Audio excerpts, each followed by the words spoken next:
Good morning, everyone. This is Christina Manuel, and this is my answer for our final examination. What are the roots of the struggle of the Bangsamoro in Mindanao? Is it reasonable and why? For me, the answer to this is the roots of the struggles of the Bangsamoro people is very reasonable and valid. It started from pre-colonial period when the Bangsamoro people passionately defended their land, community, and their faith against Spanish and American conquistors.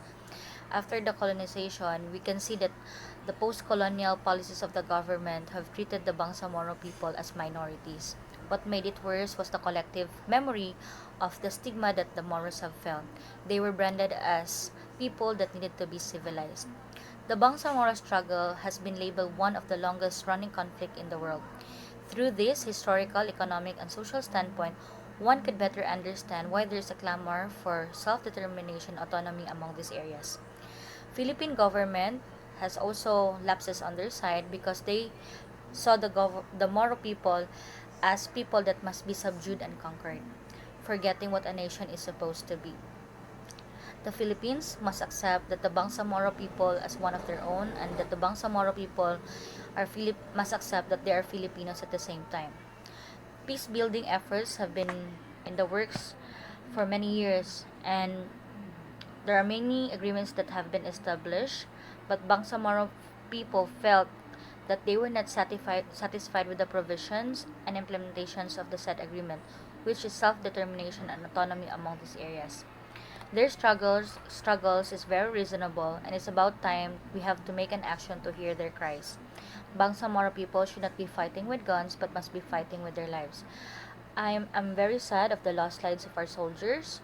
They should have been fighting outside forces and not our own people as well. Years of history of fights have shown nothing but death and intergenerational poverty. Delaying solutions and actions means delaying peace and development. The vicious cycle of conflict has trapped the Bangsamoro people, a population of indigenous Muslims in the Philippines, in poverty and underdevelopment. I am hopeful that the Bangsamoro government will serve its purpose and that is to end the decades of history of horrors in Mindanao. I hope that the peace is not an elusive dream, but is a reachable dream to all of us. Let's go now to question number 2. Discuss how the cultures of the indigenous people continued to survive despite the cultural change and modernization. Indigenous people in Mindanao continue to survive despite the cultural change and modernization because they choose not to succumb to the modern ways of living.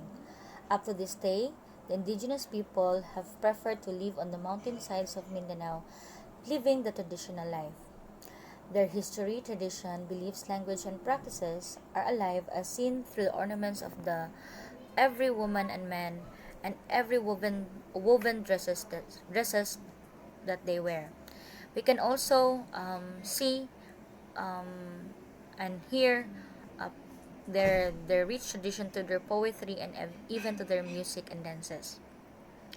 They still believe in spirits and gods. To name a few, they believe that there's a god for harvest, for land, and even for water. For them, the mountain is sacred, and they still believe that death and illness or bad fate is believed to be a god's way of showing its anger. You can still see that there are indigenous people doing offerings like offering pigs and chickens during their tribal ceremonies for good harvest, health, and even protection, and also Thanksgiving.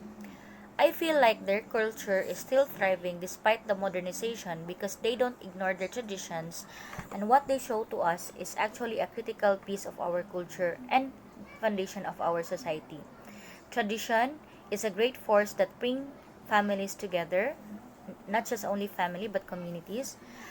It retains our history, practices, language that makes it alive. So that would be all for question number 2.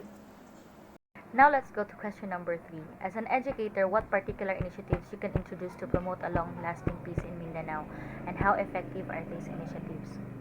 As an educator, I believe that education helps to normalize social relations among conflict area environments. I believe that it has a profound and enduring effect on peace building.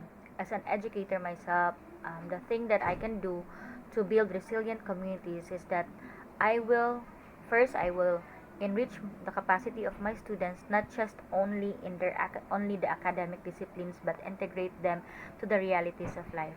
Second is I will transfer valuable skills to them that can help also build communities. And number three, I can of course promote values and build internal strength with them so that they can navigate and the adversities in life. I can promote also activities that introduce acceptance and tolerance in diversity. I believe that education is essential to a long term reconciliation and nation building. It can provide a path to a durable peace for sure. I feel like it's my responsibility to educate students of what's happening on the realities outside the four corners of the room. If I can provide a quality education to them, I feel like I'm cultivating a seed that who's to a seed that a seed who's going to be the next leader of their community, who's going to be the next technical person in the community, who's going to be the next policy maker, and of course the next skilled individual in their communities, and so forth. I am hoping that I can integrate my teachings, the values of tolerance and respect. I hope that I can make all of my students become culturally sensitive. And to end this, um, more than basic education that I can give, I feel like the end success as an educator lies if I have imprinted the values of tolerance, respect, and cultural sensitivity that address exclusion, alienation, and social tensions. Education for me is not a band-aid solution, but it is a long-lasting solution.